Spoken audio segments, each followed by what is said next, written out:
Aí, o conhecimento mítico.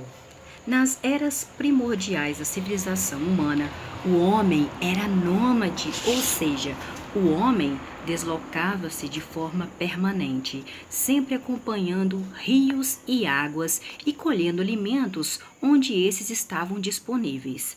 Há cerca de 10 mil anos, o homem passou a fixar-se em determinados locais e aprendeu a desenvolver meios para a subsistência, como a agricultura, a pecuária e a cerâmica. Com isso, o homem passou a se preocupar mais com questões que antes, por causa da sua condição rudimentar, não incomodavam muito. Esse período foi chamado de Revolução Verde, pois os primeiros questionamentos surgiram como resultado da vontade de conhecer os mistérios da condição humana, bem como encontrar um meio de explicar os fenômenos naturais.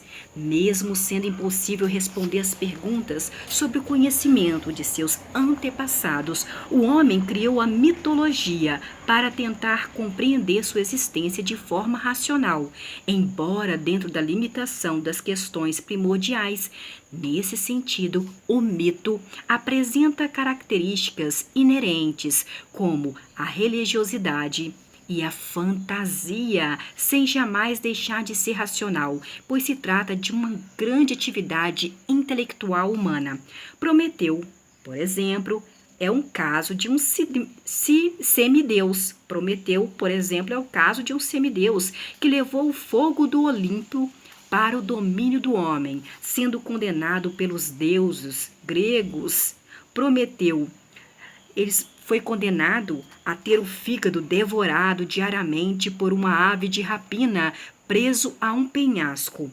Para agravar seu sofrimento, o órgão se regenerava imediatamente para que fosse devorada de forma perpétua. Assim, o homem justificava como havia conseguido descobrir o fogo e utilizar o fogo para evoluir, espantando o frio, espantando os medos, espantando as feras da noite, além de cozinhar alimentos com fogo e criar peças de cerâmica com fogo. Ainda nos dias atuais, vários mitos persistem na vida dos habitantes das regiões rurais, com o intuito de explicar os fenômenos na natureza. A importância do pensamento mítico e da mitologia na perspectiva histórica da filosofia passa então a ser o início de um pensamento mais exigente por respostas que viriam a ser reconhecidas como filosofia na fase seguinte. Da evolução do pensamento humano, à fase cosmológica, protagonizada pelos filósofos pré-socráticos. Se compreendermos o pensamento filosófico como forma de conceber a existência humana, seria possível atestar que ela sempre se fez presente à consciência, à existência humana, uma vez que busca satisfazer a curiosidade do homem, que procura sem cessar um motivo para explicar os mistérios da vida. Nesse sentido, todos os povos, incluindo os mais primitivos, tinham e ainda têm uma maneira diferenciada de encarar o mundo.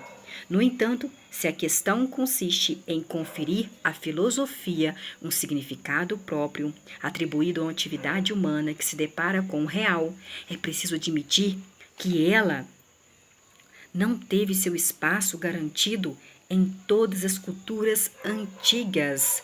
A questão consiste em conferir à filosofia um significado próprio, atribuído a uma atividade humana que se depara com o real.